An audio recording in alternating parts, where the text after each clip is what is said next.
So today's Nintendo Direct for the Switch 2 started off with Mario Kart World. This game is definitely a departure from Mario Kart 8 Deluxe as it takes on an open world concept. This, in my opinion, is the only place that Mario Kart could actually go coming off from Mario Kart 8 Deluxe. The game looks fantastic. You're going to have 24 carts. You're going to have your modes in there. So you're going to have your traditional cups. You're going to have an open world mode. They're going to have a photo mode in there for people who like taking different photos in games. The open world mode interests me. They're also going to have a mode in there where you're actually using the open world to race between races. So this is something that I believe was tried in the Need for Speed series several years back. And for a game that's called Mario Kart World, makes a lot of sense. Really like what I am seeing with that game. Now I'm going to continue on. This is going to be a little out of order as I don't think most people care about hardware features. So I'm going to leave hardware stuff toward the end, but I am going to actually talk about pricing right here. So the Nintendo Switch in the United States is going to be $449.99, and it's going to be $499.99 if bundled with Mario Kart World, and that will come with a digital code instead of a physical cart. The one thing to see there, of course, is that the Switch pricing, whether it's tariff affected or not, it is a little bit higher than most predictions were accounting for. That is unfortunately what Nintendo has decided to go with. Game pricing seems to be variable. I have seen Mario Kart World for $80 and Donkey Kong Bananza, which we will talk about here in a moment, I have seen that for $70. So it looks like there is going to be definitely some variability on the scope of the game and what Nintendo is going to charge for it.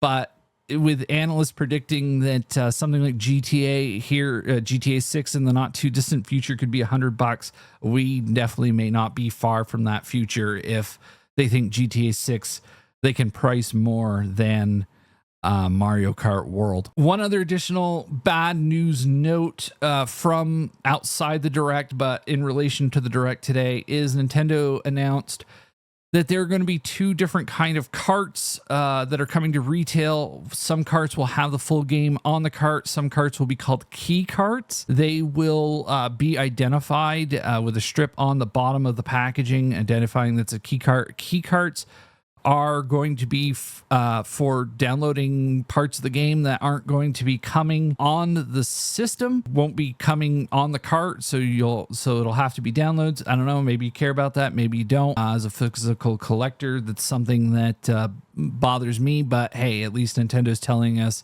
up front on the product, the game's not here.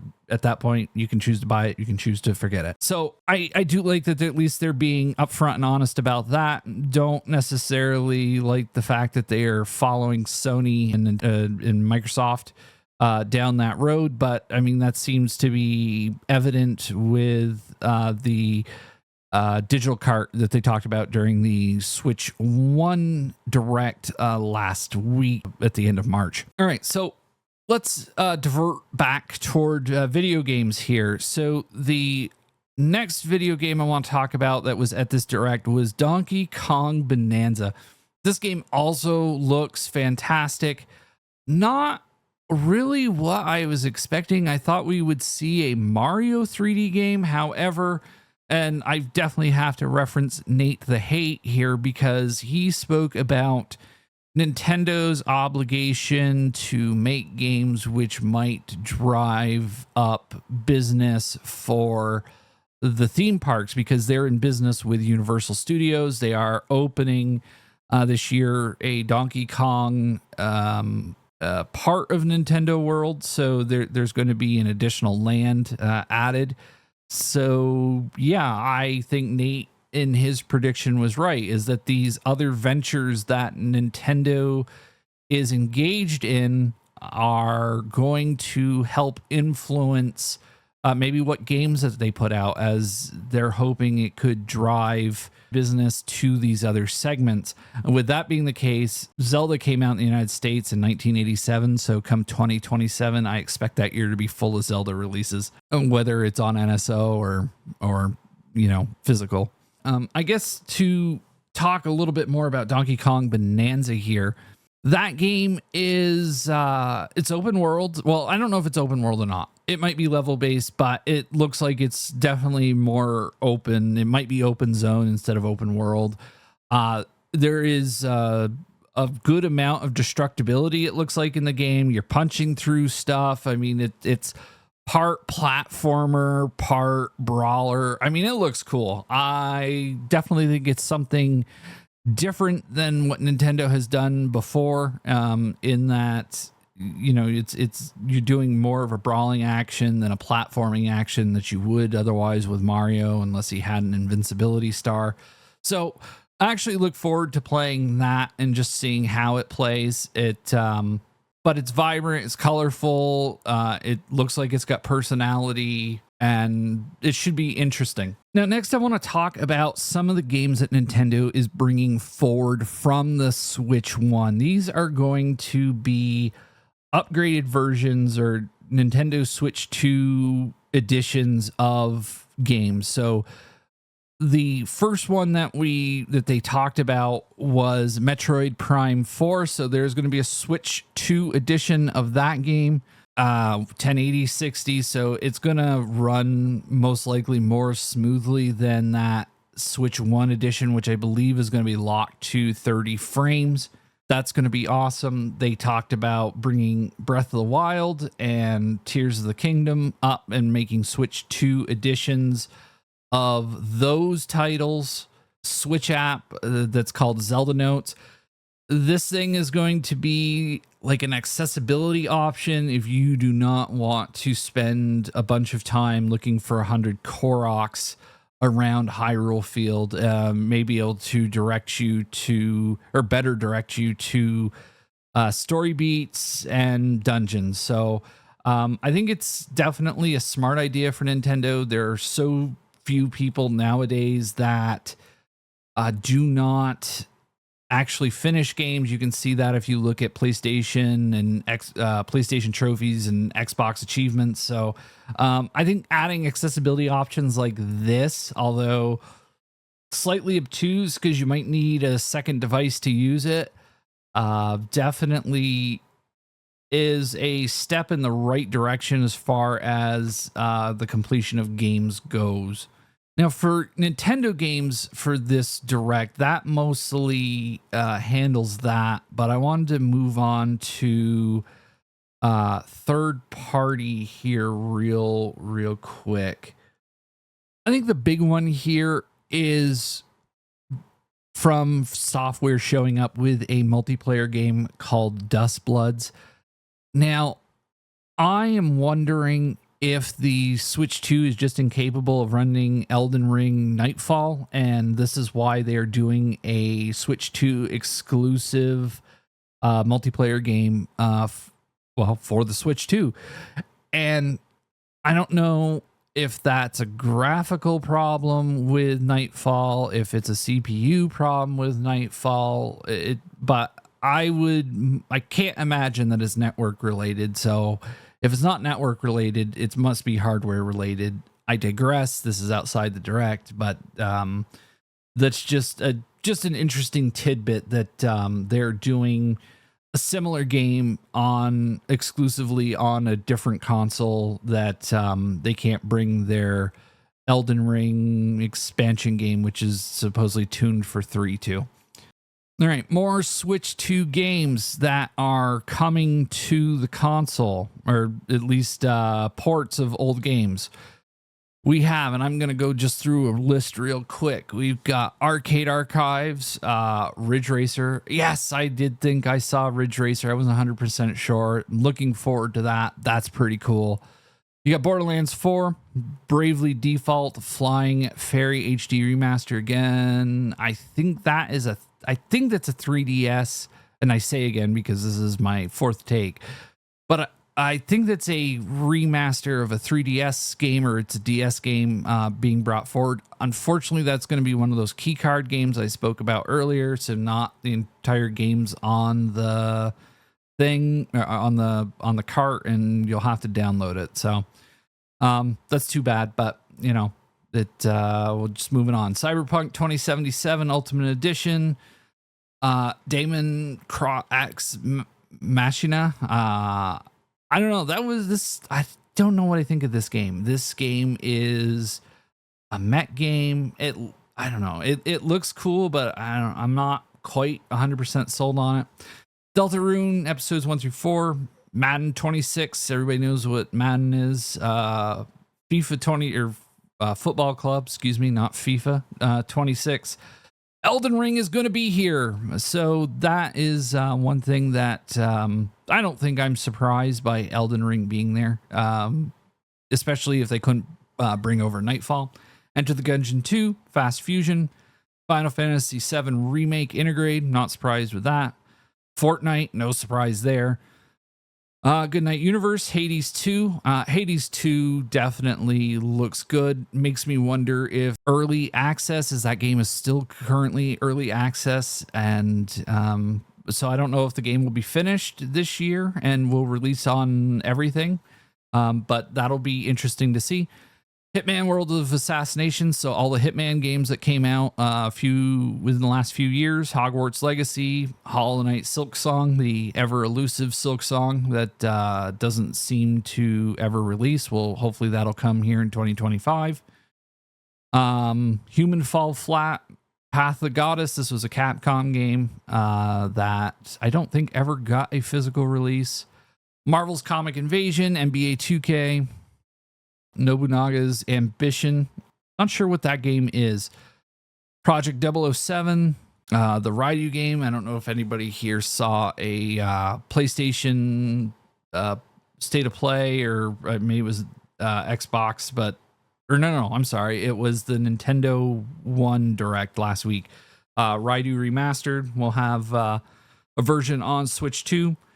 Rune Factory, Shadow Labyrinth. That's the cool Pac-Man game. Civ 7. Now, that's going to be interesting. It'll use, of course, the mouse-like features of the Switch 2 Joy-Con, so that will be something to look at. Tony Hawk, Pro Skater 3-4, 2 Point Museum, Wild Hearts, WWE, Yakuza, Zero Director's Cut. So, I mean, I did skip through a few games. There's a few more that are coming, but I hit all of the majors here, at least from what I'm looking at. I think the only major I might have missed was Split Fiction, Star Wars Outlaws, and Street Fighter 6.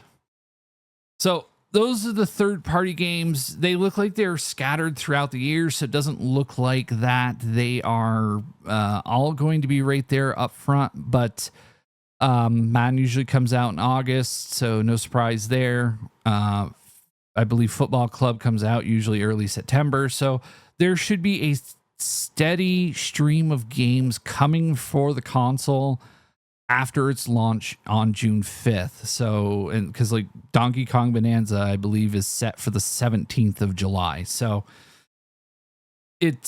you're not going to have to wait long for very many games, even if your day one purchase is just Mario Kart in the system. All right, so let's move on to the hardware here real quick. And the hardware was pretty straightforward. System ended up, it has to keep the Joy-Cons in place. It's magnets. It's 2 magnets. It's the magnets are under your Joy-Cons L and R buttons, so they create a strong lock for the system. They talked about 3D audio. They talked about the chat feature with the C button, so you can talk to your friends. No changes, at least from what they notated in the Direct. I haven't seen anything in additional documentation, but nothing about different ways to find friends. So I'm assuming that we're all still stuck with friend codes, like it or not.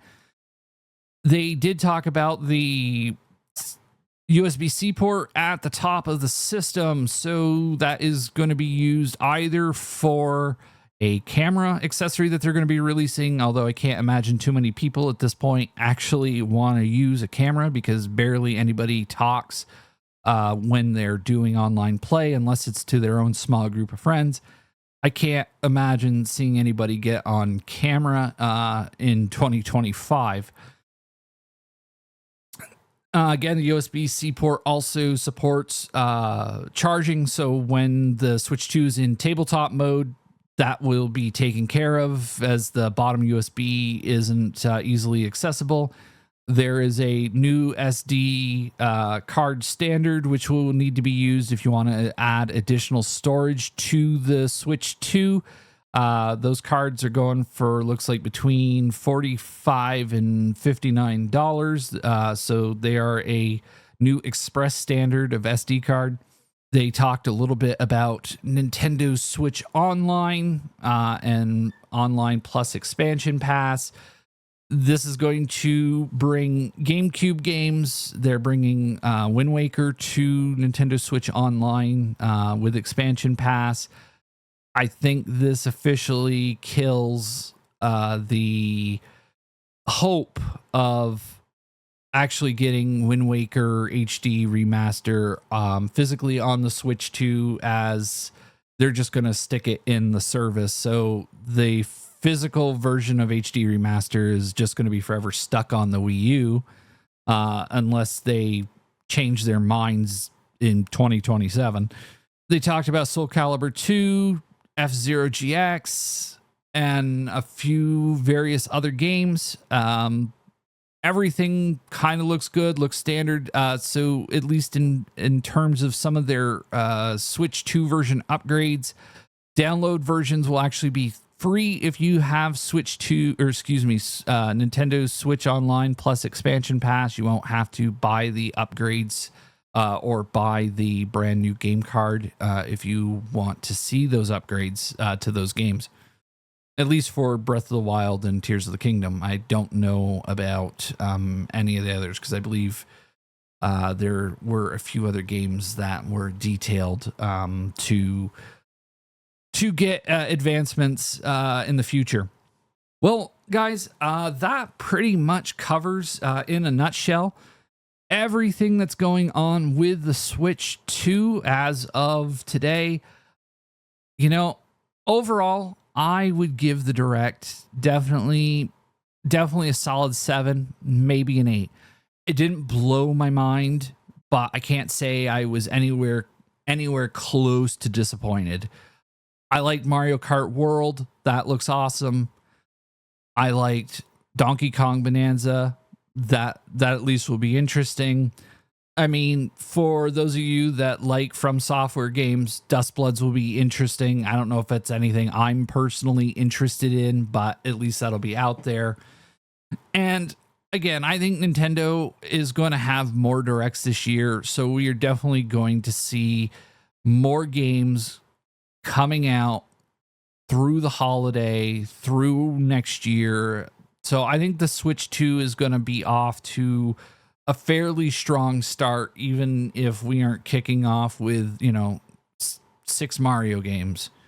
Am hoping to see the new 3D Mario later this year or into next year. I mean, at the latest, hopefully by a September Direct. And I think that's just kind of where we're at right now. What do you guys think? Is this something you're going to buy on day one? Something you don't care, or you will wait to see what happens to it? Let me know in the comments below. Anyway, I want to thank you for watching and have a great day.